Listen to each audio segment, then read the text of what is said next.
We are headed to Terrificon. On the road, it's about a 2-hour drive, early Saturday morning. We're just going up for the day.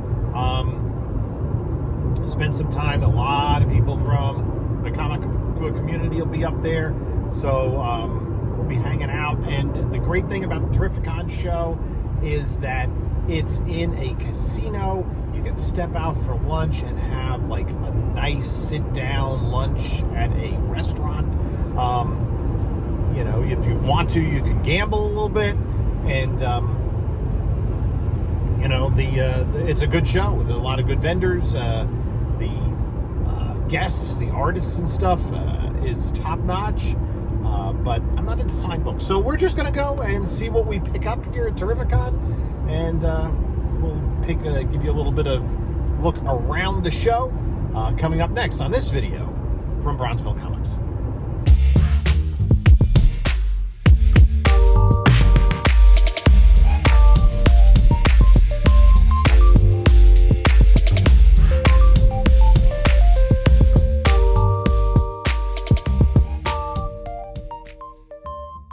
We are here at Terrificon. I assume this big long line is to get in. Wow. I just jumped to the head of the line last year somehow. So we got not as big a line as I found at that show that I didn't go into, but I guess we're about 22 minutes before opening.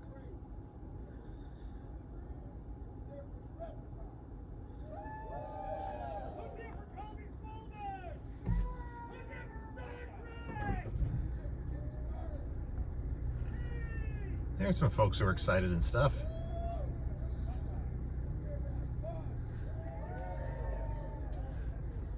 Is that guy with the show?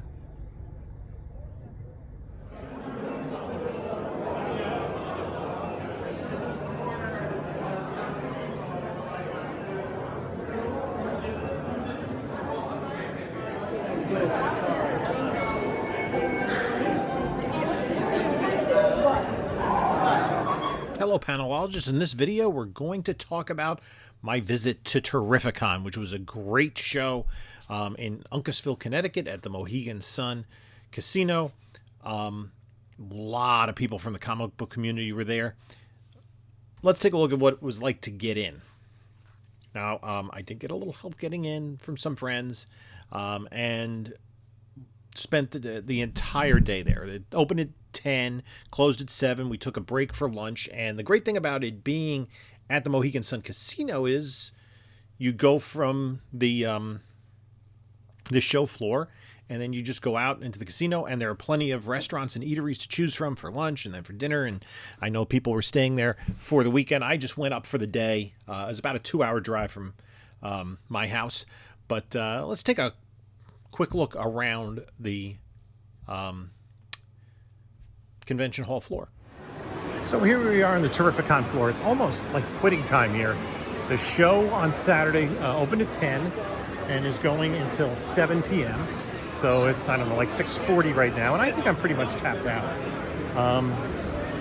Martin Cove was over here getting a barbecue earlier. So yeah, we've gotten some good books. I've been hunting Golden Age, mostly PC books today. So yeah, and of course there's selections of other stuff going on here. These guys had a really nice selection of Golden Age. I think I got something from them. And then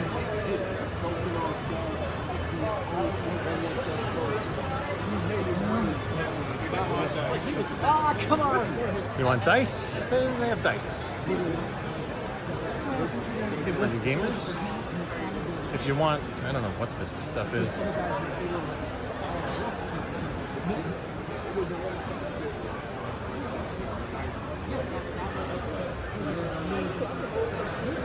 If you want coffee, there's coffee. Bunch of toys and such. Need your swords. Artists is down here.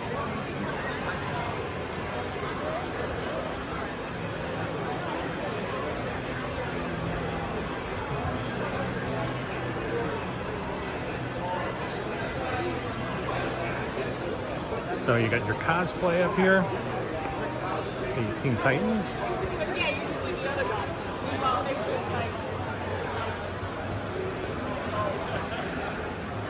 Free MIB? What's up, Chimbo? Just one MIB. Yeah, well. At least there's one. Yeah. So. Another 15 more minutes, buddy.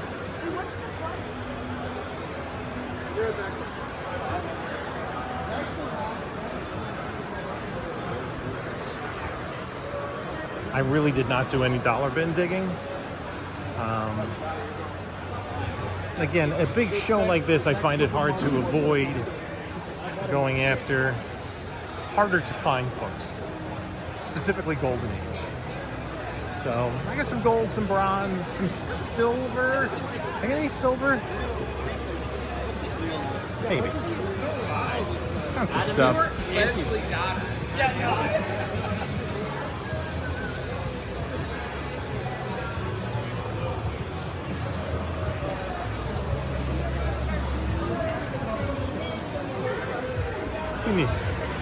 Wands and wizard hats.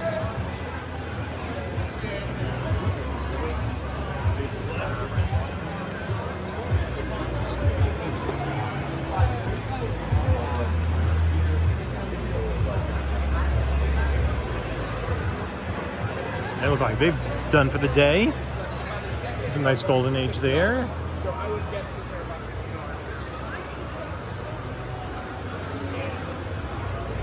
Very Gary's booth here. He's, I don't know, getting signatures or something somewhere. Probably picking up a collection in the parking garage. Got some nice books here.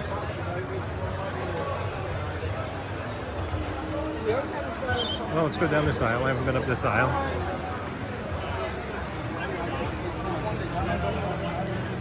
No, I'm just looking at sides.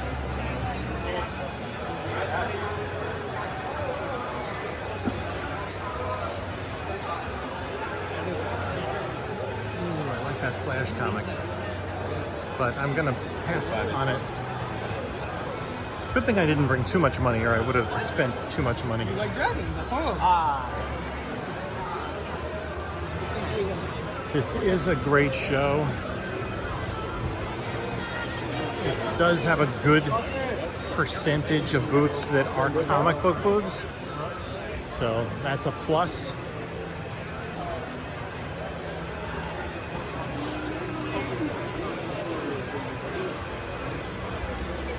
That would also be good.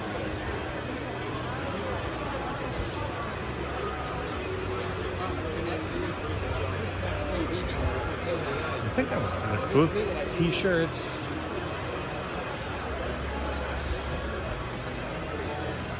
I bought some stuff from them. They have a big setup. Oh, yeah. CBCS has a presence here. Lots of different books to choose from. I can't believe we got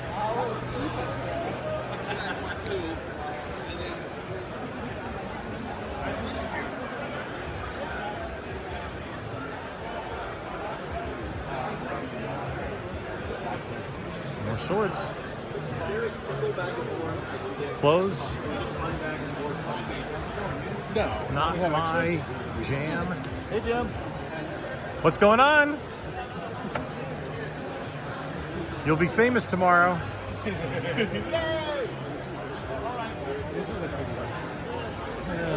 I think Mike Mudge Carbonara's there.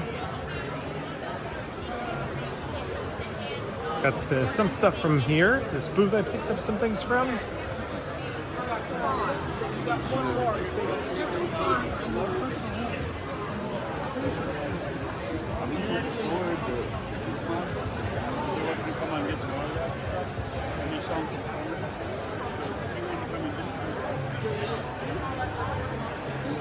before, I said we took the picture. I said, yeah, the handler came back into the bar. Yeah. And after he just started laughing.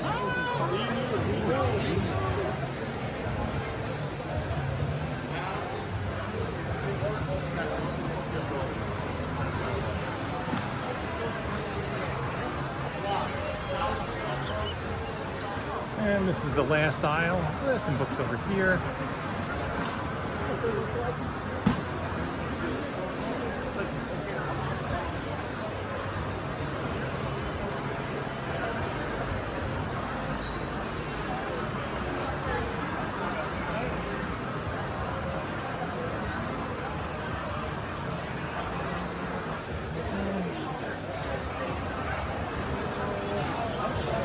The VHS one is fun. Again, this is it. It's a 3-day show, so we're here on Saturday, day 2. So if you're in the Connecticut area, when you see this video dropping Sunday morning, you have time to get over here for the balance of Sunday. And I didn't go down to the Artist Alley. You know, a lot of people come and get their books signed, get these yellow labels, get sketches and jam pieces and all sorts of stuff. So that is a quick trip around the Terrificon floor. Again, a recommended show to come to. I've been here, this is the 3rd year in a row I think I've come.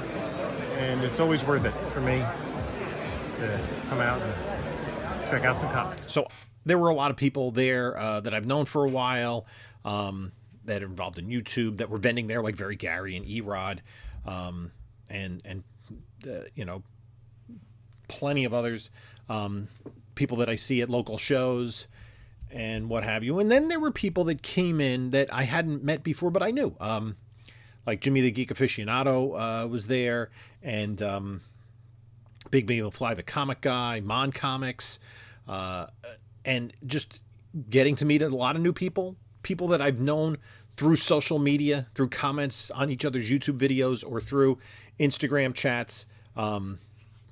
You know, Delano for real was there, you know, and it seemed as though the epicenter was the 3 Men in a Basement booth. But there were a lot of, you know what, there were a lot of people there. There were a lot of sticker people there. And what sticker people doing, they were doing sticker people things, and evidently sticker people give stickers to other sticker people. And even they give people give stickers to people who aren't necessarily sticker people, but kind of maybe identify as sticker people. If you know, you know. So it was a big thing. Big B, what's on the comic rack? Oh, Jeff from Comic Book Canon was there. I hadn't met him before. We also, CNGO, Comic Nerd, Geek Out. And Mike from Lunch Money Comics was there. I've met him before. But it was just a ton of fun. To meet new people and just talk comics. And you know what these sticker people did? They just talked comics, and they bought some books and talked about the books they bought and stuff. Yeah, that was pretty much it. So I went, and I was a little more focused today. And if you've watched the channel before, when I go to a show or whatever, or a flea market, a garage sale, pick up a collection, I basically have 4 groups that I split the books into. And that's save, slab, spec, and sell. And I'm going to go through the books that I picked up and kind of talk about where they're going and why I got there. So you may have seen a series of videos I did on a recent collection that I picked up, a very large collection. It was like 27 long boxes. And I just went through one of the long boxes the other day, and the collection had a big run of Detective Comics from about issue 420 something all the way up into the 1990s. And I didn't really start collecting Detective Comics seriously until maybe issue 520, 540, somewhere in there, right around Crisis on Infinite Earths, when Alan Davis was doing the art. So since this collection had that full run, I just kept all the books I didn't have. So now I have a big run of Detective Comics. I hadn't really been actively collecting it, but figured I have all these books, why not? It was a good collection. I pretty certain I'll make my money up otherwise, and then some. But so then I decided, well, That goes back to about late 1972. I have all the Detective Comics from 1972 as part of my DC 1972 collection. And so I started to I said, nah, can I work my way down to issue 400? I have issue 400, the first Man-Bat. I gotten that in a trade as a slab. I don't remember what was the grade on that. Do I have it in my database? It's like, I think it was, I really have no idea. No, I have no recollection of what the grade was of that book. It's fine, you know. That's why we keep records.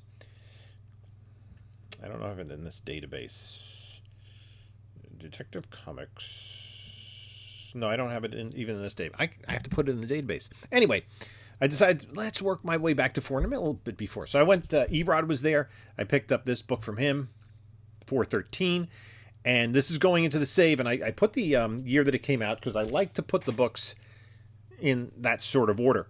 I went to another booth and I thought this was a really good buy. It's a nice copy. It's Action Comics 521, the first appearance of Vixen. And this is a character I picked up a good number of copies just a few years ago.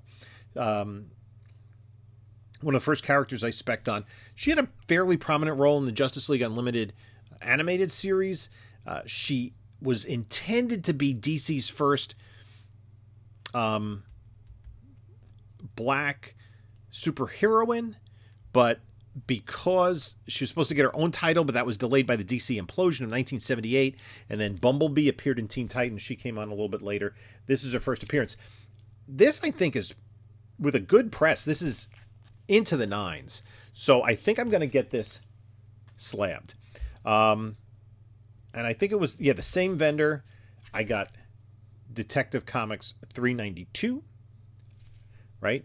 Neil Adams cover. There's nothing wrong with this book. It's got a little dirt, maybe a little yellowing, but a $5 sticker on it. Detective Comics 396, Neil Adams cover. That's from 1970.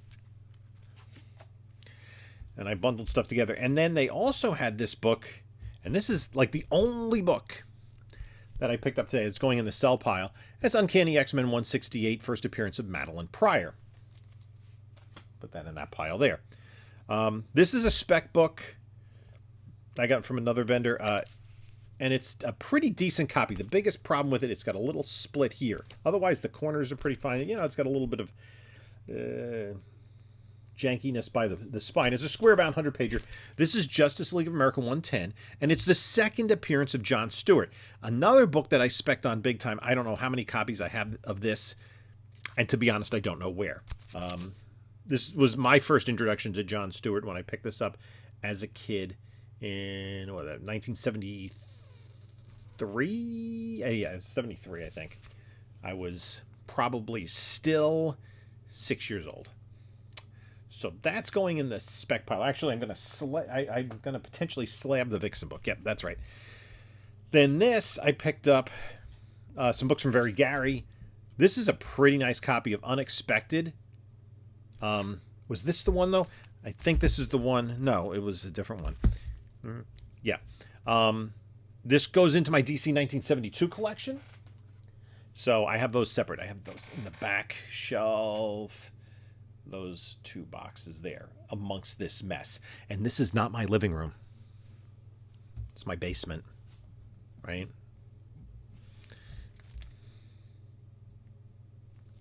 If you know, you know. Batman 408, Neil Adams cover. Or Detective Comics, I'm sorry. Another, this is a nice copy. Detective Comics 416, Neil Adams. And then this one was the issue. I didn't get this from Gary. I don't remember who I got it from. It was the only book I picked up from that vendor. There's only one vendor I bought more than 3 books from. It's a little unusual for me. This was also a 72 book, January, expected number 20, but I didn't open it up. It has a coupon clipped.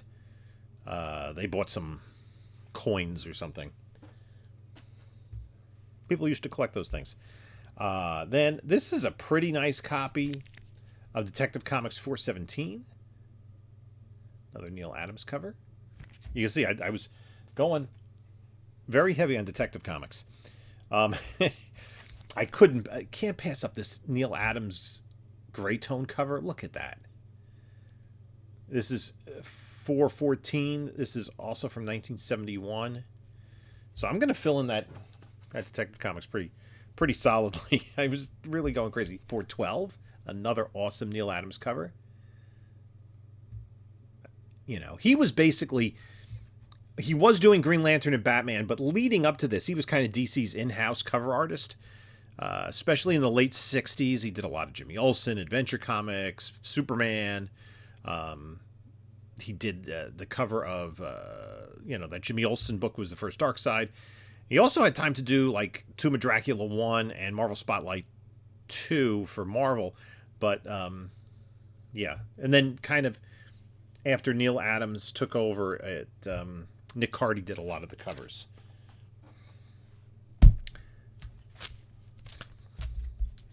Detective Comics 410. This does have a rusty staple. Otherwise, I thought it looked really nice. Neil Adams cover. So, got a nice collection of early bronze Detective Comics. This is my all-time favorite book if you watch the channel. Justice League America 102. That's going in the PC with like, I don't know, 10 copies of this. There is a reason I picked this book up. I was kind of looking for it today. And these prices I thought were really good. I picked up 2 issues, and I might clean and press these and see there's some pressable defects. There are no really big noticeable spine ticks. So I might just take a look and see what I can do. And see like kind of where the graded prices fall on these books. So one of them is Justice League of America 137. These both come from the same vendor, and I imagine the same collection. This meeting of Superman and Captain Marvel. This was the third part of the 3-part JLA JSA crossover for this year, in which they met the Squadron of Justice from Earth S, which were basically the Fawcett characters. So the Marvel family and Bullet Man and Bullet Girl. None of the others. Ibis. Ibis is in the background there. He's a magician. And they didn't include Minuteman, though. Spice Masher was in that. And then the next issue, 138, Adam Strange, this great Neil Adams cover. It does have like the Green Lantern of the 63rd century or something, but really it's Neil Adams cover. And then I picked up... Excuse me. I went to the 3 Men in Basement table, and I just kind of dug through, and I got, I think, some cool stuff from them. Zatanna #1, right? This is the 2010 series. Now, 2010, my older daughter was born, and I wasn't really paying attention to my pull list. So, usually my buddy was pretty good at putting aside DC titles for me. I'm not completely positive because I haven't, like, gotten to it yet, because this is how far behind I am in my reading. Hopefully he pulled the Zatanna series for me at the time, but if not, I have issue #1. If he did, I have an extra copy of issue #1. So that's going in the PC, although I'm not going to file this because I'm almost to reading this. I have like the 2010 book separate. This is a decent copy of Micronauts #1. I'm kind of hunting this in a 9.8. Long shot. I'm going to give it a clean and press and see what happens. And then this DC Brave New World #1. This is the first appearance of the third Adam, Ryan Choi. He was not as Adam. Right here. He was as Ryan Choi, a scientist who was in the Snyder cut of the Justice League movie, which means we'll never see him again. So that's going to go in my spec pile. And then I was really happy to find this because I've been searching for these. This is a separate part of my collection. You have, as you get more into it, you start finishing runs, you do different weird tendrils of your collection. I'm doing the DC 72 stuff, but I'm trying to collect from the New 52 all of these Mike Allred Batman 66 variant covers. So here we have a very Cesar Romero inspired Joker, including the makeup over the mustache and Harley Quinn. So I have a few of these. These are hard to find. They were, I think, 1 in 25 variants at the time. And then Uncle Frank had this book up there for sale, and great deal. And I've been kind of like toying with the idea of going after this book. This is definitely a spec book, but I think it's nice enough to get graded. It is Marvel Superheroes number 8, or Marvel Superheroes Winter Special. This is the first appearance of Squirrel Girl, and it's a newsstand from 1991. So it's a really sharp copy. It's just got like a scratch down there. That's not a tear because it's not on the interior of the book. But this book, does have some nice value currently for the newsstand. Once you get to like 9.2, I think maybe even a 9.0 could be like $100+ book. So I think I'm going to get this graded, and whatever grade it comes back. And if we ever get Squirrel Girl, then that would be awesome. Who knows? Then I spent a lot of the con. I wasn't digging in like dollar bins and discount bins. I was kind of looking for specific titles like Justice League, Action Comics, and I have every issue from 383, I think, up, except 472. I think it's 472, maybe 471. Nothing special about the issue. It's from the late 70s, right? Can't find it. Going through one, or I can't find it in nice enough condition. Going through one set of books, and it's like it had all the books around it, not that one. But I did spend most of my time digging through Golden Age. And I think this is the big difference when you go to one of these bigger cons with more varied and bigger dealers.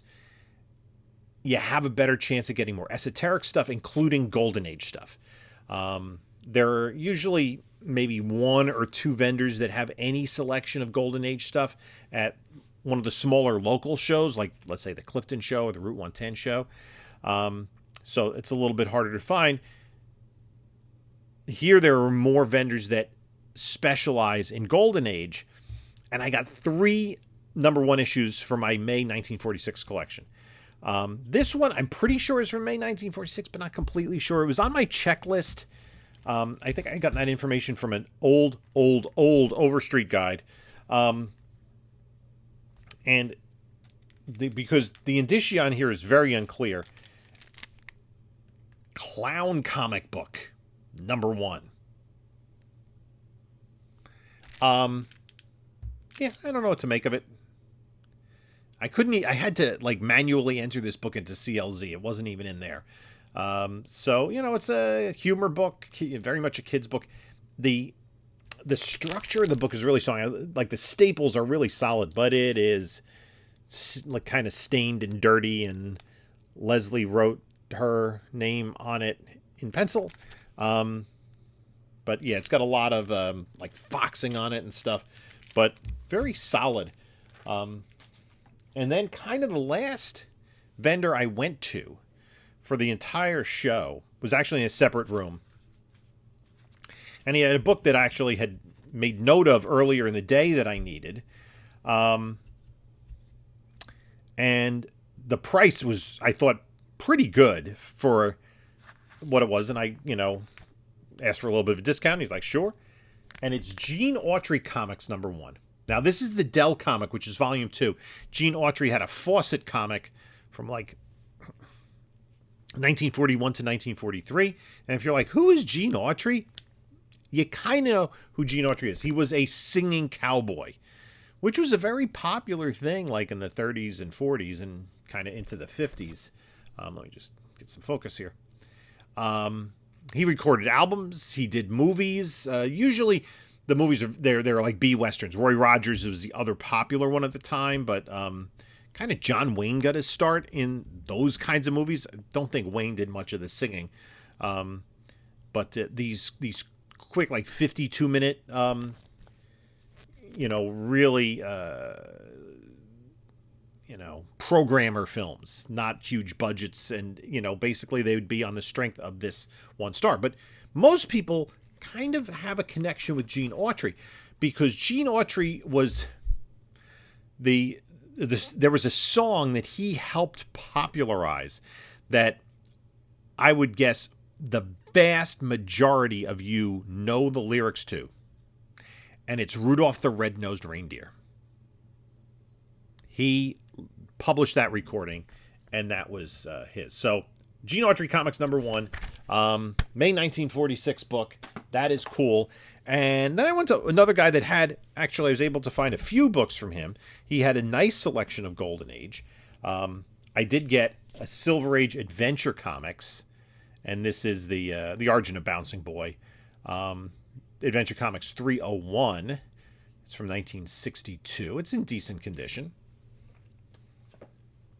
And I was looking through for Adventure Comics. I just need like 2 more books to have from 300 up, and then I can start, kind of looking further.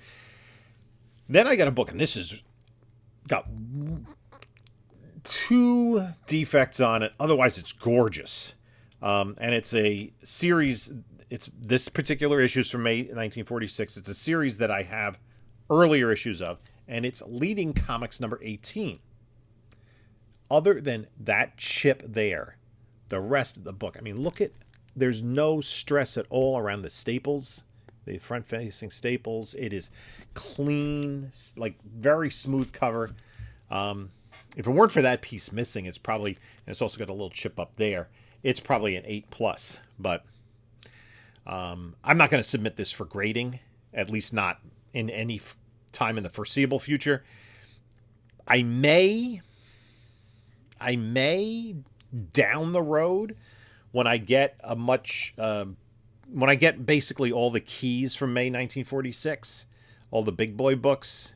I'm missing, if I'm missing some Funny Animal or newspaper reprint stuff, I'm not going to be really concerned about that as long as I got the DC, the Timely, the quality of the Fawcett, and the other, bigger books.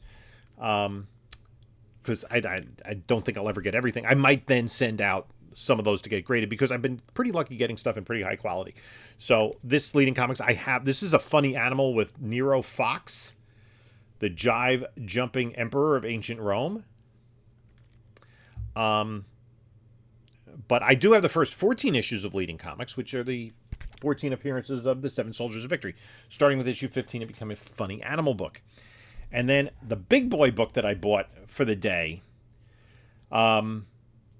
I hadn't really been necessarily looking for this. It wasn't on my hunt list for the day. I was like, I'm going to, because I was going around and there are people who, you run into them at different tables and they're like, I'm looking for a giant size X-Men, or I'm looking for, a high grade copy of, what was one guy looking for? First John Constantine, right? Swamp Thing 37. But this book found me. And I was just kind of flipping through this guy's bins, and I noticed he had other issues, later issues from this run, and then I saw that this book was on the wall. And we negotiated. I looked through it. It's very, very nice. And it is Kid Eternity #1 from Quality Comics.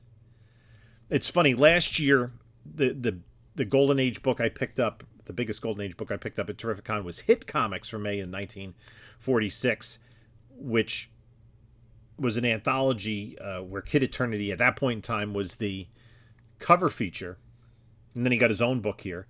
I don't think it's a Mac Raboy cover. Mac Raboy did some of the art of Kid Eternity. Let me just see if I can figure this out. Who did the cover? Al Bryant. So, at any rate, we bundled the books together, and I picked this up. And, I mean, it does have a dust shadow. But other than that, I mean, the spine is really, really solid. Staples are tight. Has a pencil date up there. So, very happy to add this to the collection. It's higher end of mid-grade, I would say. It's hard to determine how much they would take off because of the dust shadow. I don't think it would be exceedingly detrimental, but there's no creasing on the cover. There's no staining. There's no pieces missing. back cover as well. The back cover also is Dust Shadow.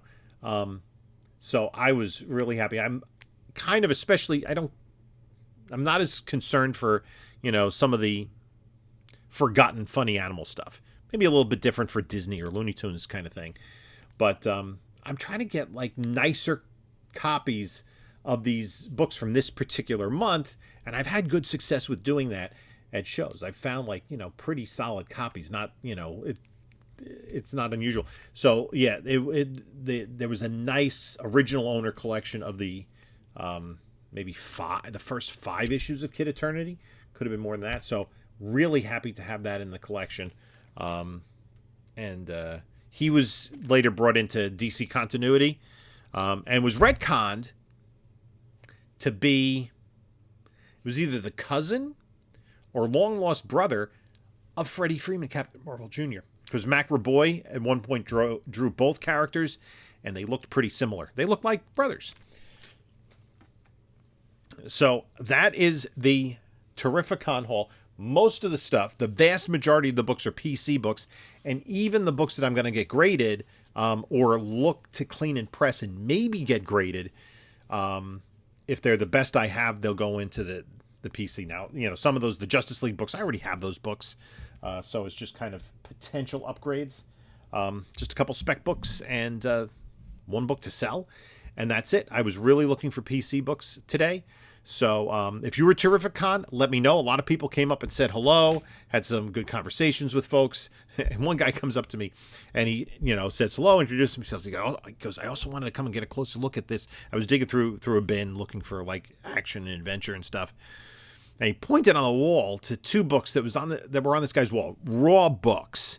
Venom Lethal Protector he had for $100, and Wildcats #1 for $80. I went to another booth because I'm like, if he's pricing those books like that, what is he going to be pricing a Silver Age book at? Anyway, but it was a great show. As I said, as I was walking around, I'm dropping this 10 a.m. Sunday morning. The show is going on. If you're one of the first viewers to watch this, and if you're in the area, you can get there.